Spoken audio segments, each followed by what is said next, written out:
സുഗുണഭവന്തിയിലേക്ക് സ്വാഗതം. ഭയാനകമായ രീതിയിൽ ലോകജനതയെ ഗ്രസിച്ചുകൊണ്ടിരിക്കുന്ന രോഗങ്ങളുടെ പട്ടികയിൽ 1-ാം സ്ഥാനത്താണ് ഹൃദ്രോഗം. നമ്മുടെ രാജ്യത്ത് ഏറ്റവും കൂടുതൽ ഹൃദ്രോഗികളുള്ള സംസ്ഥാനം നമ്മുടെ കൊച്ചു കേരളമാണ്. ദിനം പ്രതി ഏകദേശം 110 പേരാണ് ഹൃദ്രോഗബാധ മൂലം മരിച്ചുകൊണ്ടിരിക്കുന്നത്. അതായത് ഏകദേശം 40,000-ഓളം പേർ പ്രതിവർഷം ഹൃദ്രോഗം മൂലം മരണപ്പെട്ടുകൊണ്ടിരിക്കുന്നു. ഹൃദ്രോഗ ചികിത്സയുടെ ആധുനിക വീക്ഷണങ്ങളെക്കുറിച്ചാണ് ഈ ലക്കം സുഗുണം ഭവന്തു. ഇന്ന് നമ്മോടൊപ്പം പ്രശസ്ത കാർഡിയോളജിസ്റ്റ് ഡോക്ടർ പ്രതാപ് കുമാർ. ഹൃദ്രോഗം എന്നാൽ ഹൃദയാഘാതം എന്ന് വിവക്ഷിക്കുന്ന ഒരുപാട് പേരുണ്ട്. ഹൃദയാഘാതവും ഹൃദ്രോഗവും രണ്ടാണ്. ഹൃദയാഘാതം ഹൃദയത്തിൻ്റെ രക്തക്കുഴൽധമനികളുടെ അടവ് അഥവാ ബ്ലോക്ക് ബ്ലോക്ക് മുഖാന്തരം മാംസപേശികൾക്ക് ഡാമേജ് വരിക അല്ലെങ്കിൽ ക്ഷതം വരിക, ഇതിനെയാണ് ഹൃദയാഘാതം എന്ന് പറയുന്നത്. ഹൃദ്രോഗം ഹൃദയ സംബന്ധമായ എല്ലാ രോഗങ്ങളും ഹൃദ്രോഗത്തിൽ ഉൾപ്പെടുത്താവുന്നതാണ്. ഹൃദയത്തിന് 3 ആവരണങ്ങളാണുള്ളത്: പെരിക്കാർഡിയം, മയോകാർഡിയം, എൻഡോകാർഡിയം. ഏറ്റവും പുറത്ത് ആവരണത്തിന് പെരിക്കാർഡിയം എന്ന് പറയും. അതുമായി ബന്ധപ്പെട്ട രോഗങ്ങൾ പെരിക്കാർഡിയൽ ഡിസീസസ് ഉണ്ട്. അത് വരുന്നത് ചെറിയ അണുബാധ, ഇൻഫെക്ഷൻ തുടങ്ങിയവ ബന്ധപ്പെട്ട് ട്യൂബർക്കുലോസിസ് അഥവാ TB ബന്ധപ്പെട്ട രോഗവും പെരിക്കാർഡിയൽ ഡിസീസായി വരാറുണ്ട്. രണ്ടാമത്തത് മയോകാർഡിയൽ. മയോകാർഡിയൽ എന്ന് വെച്ചാൽ മാംസപേശികൾ. കാർഡിയ എന്ന് പറഞ്ഞാൽ ഹൃദയം, മയോ എന്നാൽ മാംസം. ഹൃദയത്തിൻ്റെ മാംസപേശികളുടെ രോഗാവസ്ഥ, ഇതാണ് ഹൃദയത്തിൻ്റെ മർമ്മഭാഗം എന്ന് പറയാം. പെരിക്കാർഡിയവും എൻഡോകാർഡിയത്തിനും ഇടയ്ക്കുള്ള ഭാഗമാണ് മയോകാർഡിയം. ഈ മാംസപേശികളുടെ ക്ഷതവ്, അതിൻ്റെ പ്രവർത്തനക്ഷമതയില്ലായ്മ, ഇവയാണ് ഏറ്റവും പ്രശ്നമുണ്ടാക്കുന്നത്. ഈ പ്രവർത്തനക്ഷമത ഉണ്ടാക്കാതിരിക്കാൻ അല്ലെങ്കിൽ ഉണ്ടാവാതിരിക്കാനായിട്ട് മാംസപേശികളിലേക്ക് പോഷകാഹാരങ്ങളും പ്രാണവായുവും എത്താത്ത ഒരവസ്ഥയിലാണ് ഇതിന് ക്ഷതമുണ്ടാവുന്നത്. അതുകൊണ്ട് തന്നെയാണ് ഹൃദയാഘാതം, ആ മാംസപേശികളുടെ രോഗത്തിനെയാണ് ഹൃദയാഘാതം എന്ന് പറയുന്നത്. മാംസപേശികളിലേക്ക് പോഷകാഹാരവും പ്രാണവായുവും എത്താതിരിക്കുക, അത് കൊണ്ടുവരുന്ന രക്തധമനികളിൽ അടവ് മുഖാന്തരമാണ് ഇതുണ്ടാവുന്നത്.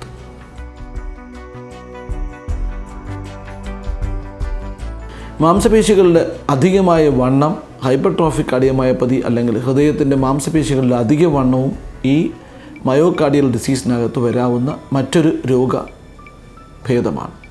ഇതുകൂടാതെ ഡയലേറ്റഡ് കാർഡിയോമയോപ്പതി എന്ന് പറയുന്നത് ഹൃദയത്തിൻ്റെ മാംസപേശികളുടെ വണ്ണം തീരെ കുറഞ്ഞിട്ട് ഹൃദയം വികസിക്കുകയും പ്രവർത്തനക്ഷമത ഇല്ലാതാവുകയും അത് മുഖാന്തരം ശ്വാസം മുട്ടുണ്ടാവുന്ന രോഗത്തെയാണ് ഡയലേറ്റഡ് കാർഡിയോമയോപ്പതി അല്ലെങ്കിൽ കാർഡിയോമയോപ്പതി എന്ന് വിവക്ഷിക്കുന്നത്.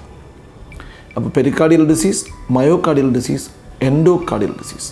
എൻഡോകാർഡിയൽ എന്ന് പറഞ്ഞാൽ ഹൃദയത്തിൻ്റെ അകത്തെ ആവരണത്തിനെയാണ് എൻഡോകാർഡിയം എന്ന് പറയുന്നത്. ഹൃദയത്തിൻ്റെ ഉള്ളറകളിലെ ആവരണം. ഇത് നീണ്ടു പോയി അവിടെ ചെന്ന് വാൽവുകൾ വരെ എത്താറുണ്ട്. അപ്പോൾ ഹൃദയത്തിൻ്റെ വാൽവുകളെയും എൻഡോകാർഡിയൽ ഡിസീസായി കൂട്ടാവുന്നതാണ്.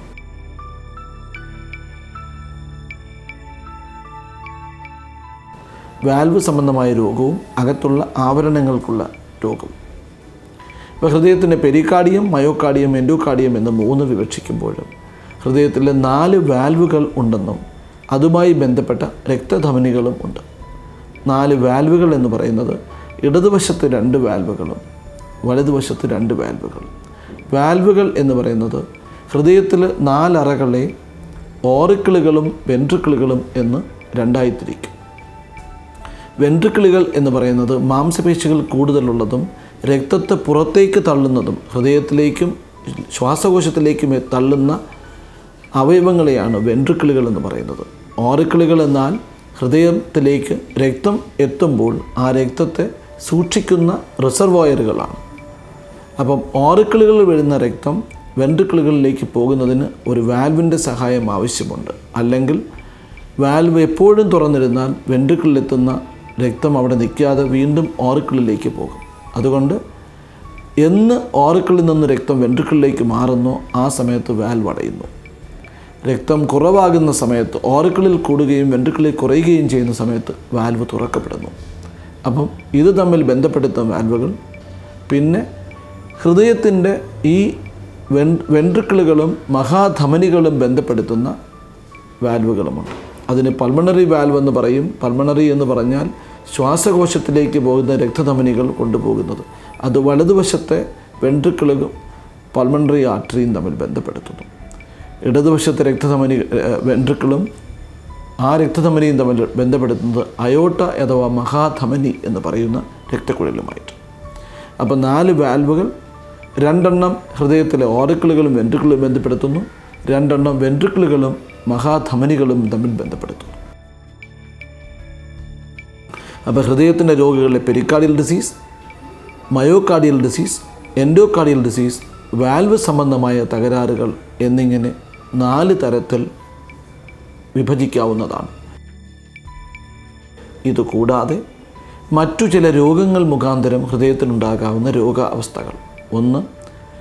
രക്തസമ്മർദ്ദം മൂലമുണ്ടാകാവുന്ന ഹൃദയത്തിലെ മാറ്റങ്ങൾ, പ്രമേഹം മൂലമുണ്ടാകുന്ന ഹൃദയത്തിലെ മാറ്റങ്ങൾ, മറ്റു ചില രോഗികളായ SLE തുടങ്ങിയ ചില രോഗങ്ങൾ മൂലമുണ്ടാകാവുന്ന ഹൃദയത്തിലെ രോഗാവസ്ഥകൾ. ഇതൊന്നുമല്ലാതെ ശരീരത്തിലെ മറ്റേതും ഭാഗങ്ങളിലെയും പോലെ തന്നെ മുഴകൾ ഉണ്ടാകാനും ഹൃദയത്തിന് സാധ്യതയുണ്ട്. മിക്സോമാസ് അല്ലെങ്കിൽ റാബ്ഡോമയോമ തുടങ്ങിയ മുഴകൾ ഹൃദയത്തിലുണ്ടാകാവുന്നതാണ്.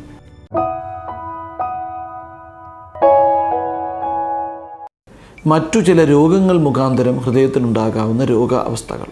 1. രക്തസമ്മർദ്ദം മൂലമുണ്ടാകാവുന്ന ഹൃദയത്തിലെ മാറ്റങ്ങൾ, പ്രമേഹം മൂലമുണ്ടാകുന്ന ഹൃദയത്തിലെ മാറ്റങ്ങൾ,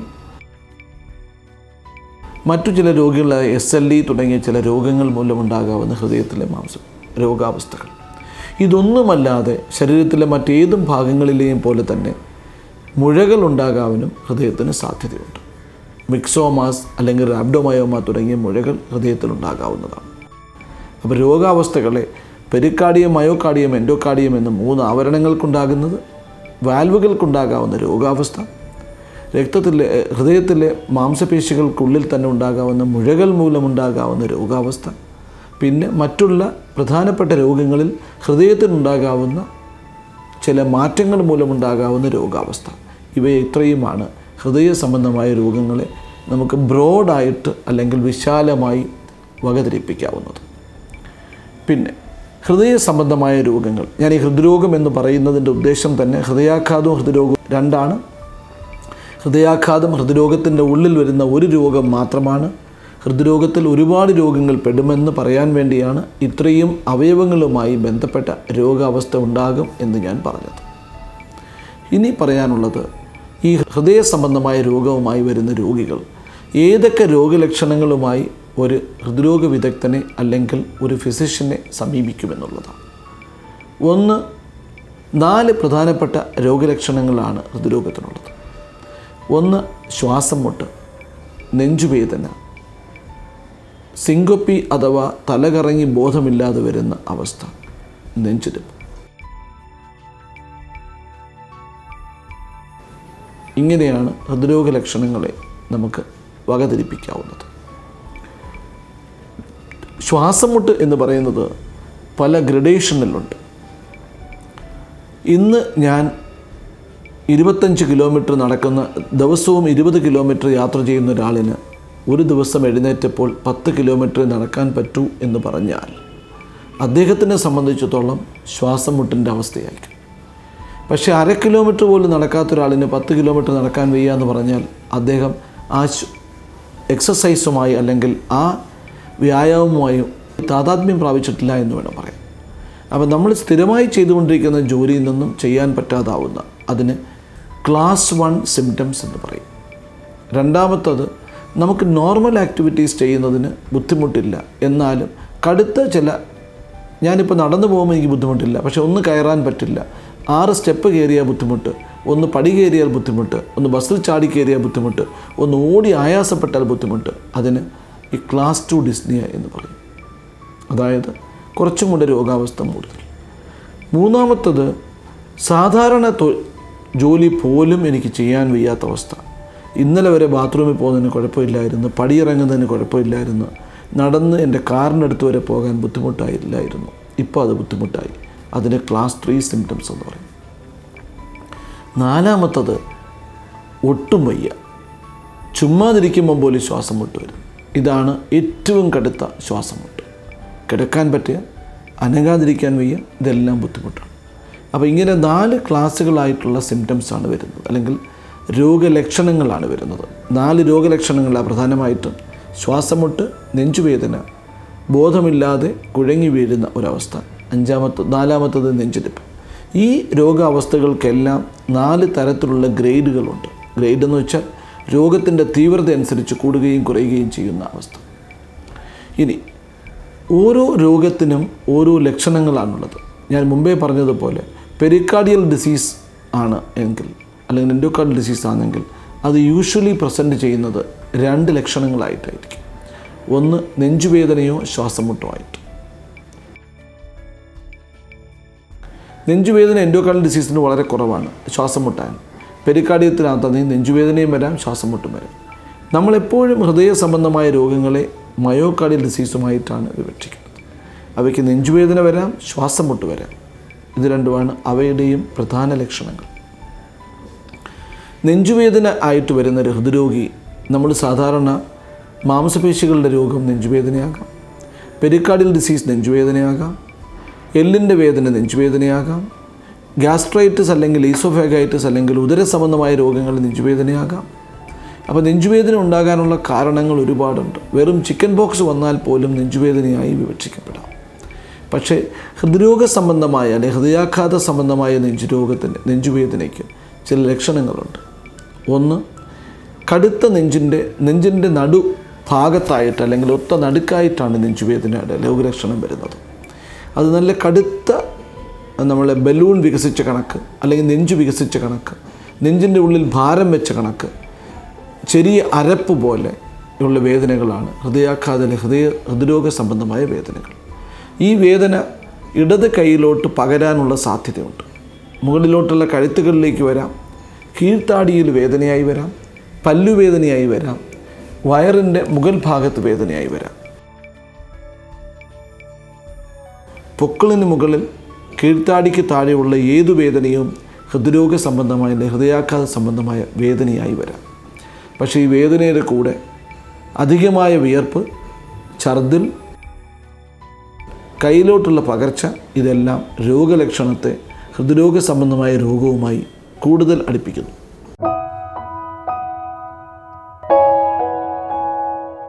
നെഞ്ചുവേദന ആയിട്ട് വരുന്നൊരു ഹൃദ്രോഗി, നമ്മൾ സാധാരണ മാംസപേശികളുടെ രോഗം നെഞ്ചുവേദനയാകാം, പെരിക്കാർഡിയൽ ഡിസീസ് നെഞ്ചുവേദനയാകാം, എല്ലിൻ്റെ വേദന നെഞ്ചുവേദനയാകാം, ഗ്യാസ്ട്രൈറ്റിസ് അല്ലെങ്കിൽ ഈസോഫാഗൈറ്റിസ് അല്ലെങ്കിൽ ഉദര സംബന്ധമായ രോഗങ്ങൾ നെഞ്ചുവേദനയാകാം.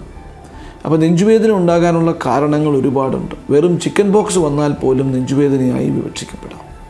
പക്ഷേ ഹൃദ്രോഗ സംബന്ധമായ അല്ലെങ്കിൽ ഹൃദയാഘാത സംബന്ധമായ നെഞ്ചുവേദനയ്ക്ക് ചില ലക്ഷണങ്ങളുണ്ട്. ഒന്ന്, കടുത്ത നെഞ്ചിൻ്റെ നടു ഭാഗത്തായിട്ട് അല്ലെങ്കിൽ ഒത്ത നടുക്കായിട്ടാണ് നെഞ്ചുവേദനയുടെ രോഗലക്ഷണം വരുന്നത്. അത് നല്ല കടുത്ത നമ്മളെ ബലൂൺ വികസിച്ച കണക്ക്, അല്ലെങ്കിൽ നെഞ്ച് വികസിച്ച കണക്ക്, നെഞ്ചിൻ്റെ ഉള്ളിൽ ഭാരം വെച്ച കണക്ക്, ചെറിയ അരപ്പ് പോലെ ഉള്ള വേദനകളാണ് ഹൃദയാഘാത ഹൃദ്രോഗ സംബന്ധമായ വേദനകൾ. ഈ വേദന ഇടത് കൈയിലോട്ട് പകരാനുള്ള സാധ്യതയുണ്ട്. മുകളിലോട്ടുള്ള കഴുത്തുകളിലേക്ക് വരാം, കീഴ്ത്താടിയിൽ വേദനയായി വരാം, പല്ലുവേദനയായി വരാം, വയറിൻ്റെ മുകൾ ഭാഗത്ത് വേദനയായി വരാം. പൊക്കിളിന് മുകളിൽ കീഴ്ത്താടിക്ക് താഴെയുള്ള ഏതു വേദനയും ഹൃദ്രോഗ സംബന്ധമായ ഹൃദയാഘാത സംബന്ധമായ വേദനയായി വരാം. പക്ഷേ ഈ വേദനയുടെ കൂടെ അധികമായ വിയർപ്പ്, ഛർദിൽ, കയ്യിലോട്ടുള്ള പകർച്ച, ഇതെല്ലാം രോഗലക്ഷണത്തെ ഹൃദ്രോഗ സംബന്ധമായ രോഗവുമായി കൂടുതൽ അടുപ്പിക്കുന്നു. മൂന്നാമത്തത്, വേദന വരുമ്പോൾ എനിക്കൊന്ന് ഇരുന്നാൽ ആശ്വാസമുണ്ട്, നിന്നാൽ ആശ്വാസമുണ്ട്, കിടക്കാൻ വയ്യ എന്ന് പറഞ്ഞാൽ അത് വീണ്ടും ഹൃദ്രോഗ സംബന്ധമായ രോഗലക്ഷണമായി എടുക്കാവുന്നതാണ്. ഇപ്പം നെഞ്ചുവേദന, ഏത് നെഞ്ചുവേദനയാണ് ഹൃദ്രോഗവുമായി അല്ലെങ്കിൽ ഹൃദയാഘാതവുമായി ബന്ധപ്പെടാത്തതെന്ന് ചോദിച്ചാൽ, തൊട്ട് നോക്കി അറിയാവുന്ന വേദന, എനിക്കിവിടെയാണ് വേദനയെന്ന് എനിക്ക് പറയാൻ പറ്റും എങ്കിൽ അത് ഹൃദയവേദനയാണ് എന്ന് പറയാൻ ബുദ്ധിമുട്ടാണ്. ഏതെങ്കിലും തൊട്ടുള്ള വേദന, ഏതെങ്കിലും നെഞ്ചിൻ്റെ ഇടത് ഭാഗത്ത് മാത്രമായി കോൺസെൻട്രേറ്റ് ചെയ്യുന്ന വേദന, ഇതൊന്നും ഹൃദ്രോഗ സംബന്ധമായ വേദനയായി വിവക്ഷിക്കാവുന്നതല്ല. ഇനി ശ്വാസം മുട്ട്, നമ്മൾ എത്ര എക്സസൈസാണോ ചെയ്തുകൊണ്ടിരുന്നത് അതിനേക്കാൾ കുറഞ്ഞ എക്സസൈസിൽ അല്ലെങ്കിൽ അതേ എക്സസൈസിൽ എനിക്ക് ശ്വാസം വിടാൻ ബുദ്ധിമുട്ടായും അനങ്ങാതിരിക്കുന്ന അവസ്ഥ വരുന്നതാണ് ഈ ഹൃദ്രോഗ സംബന്ധമായ രോഗലക്ഷണം. മുമ്പ് ആസ്മ, നെഞ്ചുരോഗ രോഗങ്ങൾ, വൃക്കരോഗം, കരൾ രോഗം ഇവയും ശ്വാസമുട്ടുണ്ടാക്കാവുന്നതാണ്. എങ്കിലും അവർക്ക് അതിൻ്റേതായ ലക്ഷണങ്ങൾ കൂടെ കാണും. കരൾ രോഗമാണെങ്കിൽ മഹോദരം, കാലിൽ നീര് ഇവയും കാണാം. അതുപോലെ തന്നെ വൃക്കകളുടെയും കാലിൽ ദേഹത്തുമെല്ലാം നീര് വരുന്നൊരവസ്ഥ കാണാറുണ്ട്. ഈ മറ്റു രോഗലക്ഷണങ്ങളോ അല്ലെങ്കിൽ മറ്റു രോഗങ്ങളൊന്നും ഇല്ലാതെ വരുന്ന ശ്വാസമുട്ടിനെ ഹൃദ്രോഗ ലക്ഷണമായി തന്നെയാണ് കണക്കാക്കേണ്ടത്. പിന്നെ മൂന്നാമത്തെ ലക്ഷണം എന്ന് പറയുന്നത് തലകറങ്ങി ബോധമില്ലാതെ വരുന്ന അവസ്ഥ. തലകറങ്ങി ബോധമില്ലാതെ വരുന്ന അവസ്ഥ എന്ന് പറഞ്ഞാൽ നെഞ്ചിൻ്റെ പ്രവർത്തനം, ഹൃദയത്തിൻ്റെ പ്രവർത്തനം, രക്തം റിസർവ് ചെയ്യുകയും പുറത്തേക്ക് തള്ളുകയും ശരീരത്തിൻ്റെ വിവിധ ഭാഗങ്ങളിൽ പ്രാണവായുവിനെയും പോഷകാഹാരത്തെയും എത്തിക്കുക മാത്രമല്ല, നെഞ്ചിൽ ഒരു പേസ് മേക്കറുണ്ട്. കൃത്യമായി 72 അല്ലെങ്കിൽ 76 അല്ലെങ്കിൽ 68% സമയം ഹൃദയത്തെ ഇടിപ്പിക്കുന്നത് കൊണ്ടാണ് ഈ രക്തം ശരീരത്തിൻ്റെ വിവിധ ഭാഗങ്ങളിലേക്ക് രക്തം എത്തിക്കാനും അതുവഴി പ്രാണവായുവിനെയും ഓക്സിജനെയും എത്തിക്കാൻ സാധിക്കുന്നത്. ചില ആൾക്കാരുടെ നെഞ്ചെടുപ്പ് ഗണ്യാതീതമായി കുറയും. അതിനെ ബ്രാഡിക്കാർഡിയ എന്നാണ് പറയുന്നത്. ഗണ്യാതീതമായി കൂടുന്ന നെഞ്ചെടുപ്പിൻ്റെ അവസ്ഥയെ ടാക്കിക്കാർഡിയ എന്ന് പറയാറുണ്ട്. ടാക്കി എന്നാൽ കൂടുതലെന്നും ബ്രാഡി എന്നാൽ കുറവെന്നും. ഹൃദയരോഗ നെഞ്ചിടിപ്പിൻ്റെ അളവ് കൂടുന്നതും കുറയുന്നതുമാണ് ഈ ചികിത്സയിലുള്ള വ്യത്യാസം. ഇടിപ്പിൻ്റെ അളവ് കുറയുമ്പോൾ രോഗി തലകറങ്ങുന്നതായും ബോധമില്ലാത്തതായിട്ടും ബോധമില്ലാതെ വീഴുന്നതായിട്ടും വരാം. തലച്ചോറിലേക്ക് രക്തം പോകാത്തതുകൊണ്ട് ജന്നി പോലെയും ചില രോഗികൾ പ്രസൻറ്റ് ചെയ്യാറുണ്ട്.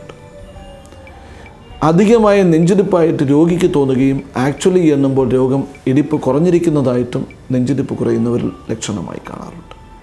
ഇതെല്ലാം നെഞ്ചിടിപ്പ് കുറയുന്ന ലക്ഷണമാണെങ്കിൽ ഇടിപ്പ് കൂടി തന്നെയാണ് രോഗി എപ്പോഴും വരുന്നത്.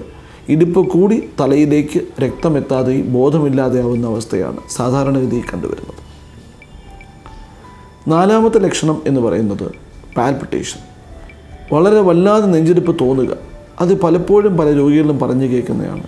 ചില നെഞ്ചിടിപ്പിനകത്തുള്ള വ്യതിയാനവും നെഞ്ചിടിപ്പിൻ്റെ കൂടുതലോ കൊണ്ടുണ്ടായ രോഗലക്ഷണങ്ങൾ ആണ് പേസ് മേക്കർ പോലുള്ള യന്ത്രങ്ങളോ അല്ലെങ്കിൽ ആ നെഞ്ചിടിപ്പ് ഉണ്ടാക്കാവുന്ന വൈദ്യുതി തരംഗങ്ങൾ മുകളിൽ നിന്നും താഴേക്ക് എത്തുന്ന വഴിയിലെ ചംക്രമണത്തിൽ അല്ലെങ്കിൽ ചംക്രമണ പാതയിൽ ഉണ്ടാകാവുന്ന ചില വ്യതിയാനങ്ങൾ ഇടിപ്പിൻ്റെ ഏറ്റക്കുറച്ചിലുകൾ ഉണ്ടാക്കുന്നതിനെയാണ് പാൽപിറ്റേഷൻ അല്ലെങ്കിൽ നമ്മുടെ തന്നെ സ്വന്തം നെഞ്ചിടിപ്പ് നമ്മൾ തന്നെ കേൾക്കുക, അറിയുക എന്ന അവസ്ഥ എത്തുന്നത്. ഇതിന് ചികിത്സിക്കുന്ന വിഭാഗത്തെ ഇലക്ട്രോഫിസിയോളജി എന്നാണ് പറയുന്നത്. ഇലക്ട്രോഫിസിയോളജി വിഭാഗത്തിലാണ് ഇതിന് ചികിത്സ നേടുന്നത്. ഇത് നാലുമാണ് ഹൃദ്രോഗ സംബന്ധമായ രോഗലക്ഷണങ്ങൾ. രോഗിക്ക് അറിയാനായിട്ട് പ്രത്യേകിച്ച് രോഗലക്ഷണങ്ങളൊന്നും കാണില്ലെങ്കിലും ചില രോഗസൂചനകൾ കണ്ടേക്കാം. കാലിൽ രണ്ടും വല്ലാത്ത നീര്, വയറ് വീർത്തു വരുന്നു, ശ്വാസം മുട്ടെടുക്കുക അനുഭവപ്പെടുന്നു. ഇതെല്ലാം ചില സൈൻസും കൂടിയാണ്. ചില കുഞ്ഞുങ്ങളിൽ കാണുന്ന ഹൃദ്രോഗ സംബന്ധമായ രോഗങ്ങളിൽ കയ്യിലും ചുണ്ടിലും നീല നിറം കാണാറുണ്ട്. നീല ബേബികൾ എന്നാണ് പറയുന്നത്. ഇത്രയുമാണ് രോഗലക്ഷണങ്ങളും അതുമായി ബന്ധപ്പെടുത്ത രോഗ കാരണങ്ങളുമായി വരുന്നത്. ജീവിതശൈലിയിൽ വന്ന മാറ്റങ്ങളാണ് മലയാളിയെ ഹൃദ്രോഗത്തിൻ്റെ കൈകളിൽ എത്തിച്ചത്. ഭക്ഷണ രീതിയിൽ വന്ന മാറ്റം, പ്രമേഹം, വ്യായാമക്കുറവ്, പൊണ്ണത്തടി, മദ്യത്തിൻ്റെയും പുകയിലയുടെയും അമിതമായ ഉപയോഗം തുടങ്ങിയ ഘടകങ്ങളാണ് മലയാളിയെ ഹൃദ്രോഗത്തിലേക്ക് അടുപ്പിച്ചത്. കേരളത്തിലെ 3 കോടി ജനങ്ങളിൽ ഏകദേശം 95 ലക്ഷം പേർ ഇന്ന് അമിത രക്തസമ്മർദ്ദത്തിന് അടിമയാണെന്ന് കൂടി ഓർക്കുക. സുഖിനോ ഭവന്തു തുടരുന്നു. മറക്കാതെ കാണുക. അടുത്തയാഴ്ച ഇതേ ദിവസം ഇതേ സമയം നിങ്ങളുടെ ജയ്ഹിന്ദ് TV.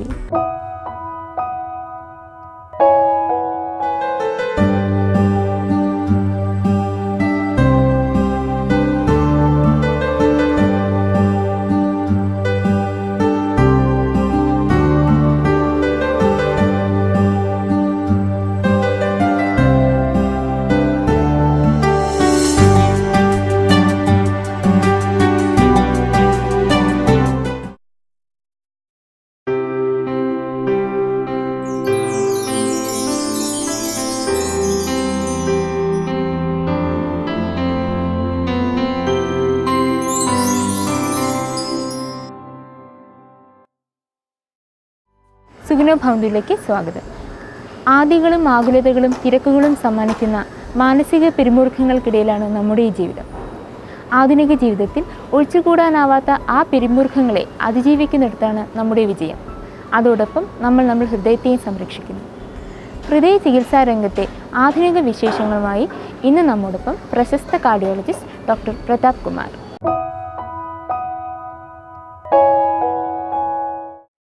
നെഞ്ചുവേദന ആയിട്ട് വരുന്നൊരു ഹൃദ്രോഗി, നമ്മൾ സാധാരണ മാംസപേശികളുടെ രോഗം നെഞ്ചുവേദനയാകാം, പെരിക്കാർഡിയൽ ഡിസീസ് നെഞ്ചുവേദനയാകാം, എല്ലിൻ്റെ വേദന നെഞ്ചുവേദനയാകാം, ഗ്യാസ്ട്രൈറ്റിസ് അല്ലെങ്കിൽ ഈസോഫാഗൈറ്റിസ് അല്ലെങ്കിൽ ഉദര സംബന്ധമായ രോഗങ്ങൾ നെഞ്ചുവേദനയാകാം. അപ്പോൾ നെഞ്ചുവേദന ഉണ്ടാകാനുള്ള കാരണങ്ങൾ ഒരുപാടുണ്ട്. വെറും ചിക്കൻ ബോക്സ് വന്നാൽ പോലും നെഞ്ചുവേദനയായി വിവക്ഷിക്കപ്പെടാം. പക്ഷേ ഹൃദ്രോഗ സംബന്ധമായ അല്ലെങ്കിൽ ഹൃദയാഘാത സംബന്ധമായ നെഞ്ചുവേദനയ്ക്ക് ചില ലക്ഷണങ്ങളുണ്ട്. ഒന്ന്, കടുത്ത നെഞ്ചിൻ്റെ നടു ഭാഗത്തായിട്ട് അല്ലെങ്കിൽ ഒത്ത നടുക്കായിട്ടാണ് നെഞ്ചുവേദനയുടെ രോഗലക്ഷണം വരുന്നത്.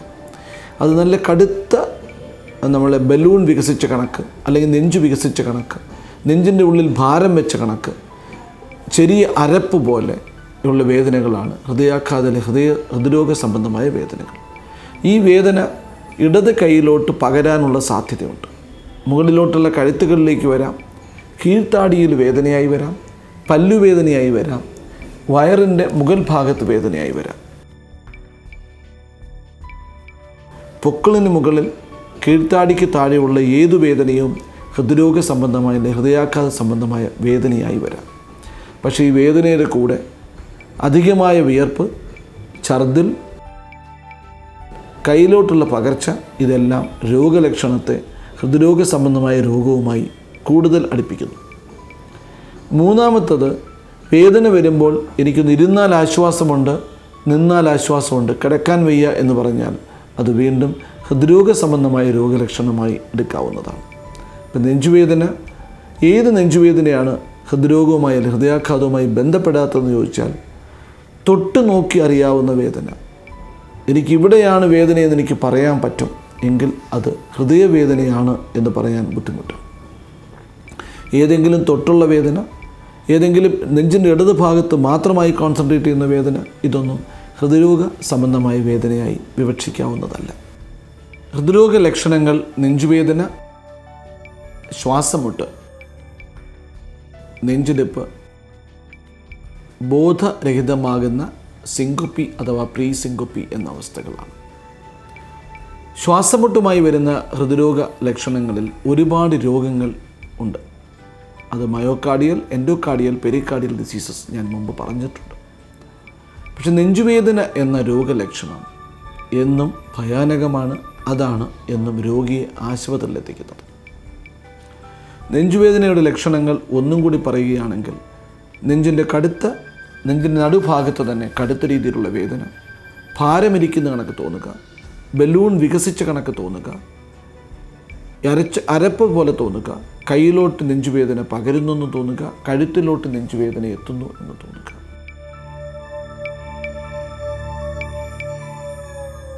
ഇവ രോഗലക്ഷണങ്ങളാണ്. ഇതിനെല്ലാം അപ്പുറത്ത് ഈ രോഗിയുമായി ഹോസ്പിറ്റലിൽ ഈ വേദന കടുത്ത വേദനയായാൽ, രോഗം നെഞ്ചുവേദന 15 മിനിറ്റിൽ കൂടുതൽ ആണ് എന്നുണ്ടെങ്കിൽ എത്രയും പെട്ടെന്ന് ആശുപത്രിയിലെത്തണം. എന്തിനെന്ന് വെച്ചാൽ, ഈ രോഗലക്ഷണങ്ങളുമായി 15 മിനിറ്റിൽ കൂടിയ ഒരു രോഗി ഹൃദയാഘാതമാകാനുള്ള സാധ്യത കൂടുതലാണ്. ഹൃദയാഘാതം എന്ന് പറഞ്ഞാൽ തന്നെ 100-ൽ 12 പേരുടെ മരണം ഉണ്ടാക്കുന്ന രോഗം എന്നാണ് ഇതിൻ്റെ ആക്ഷേപം.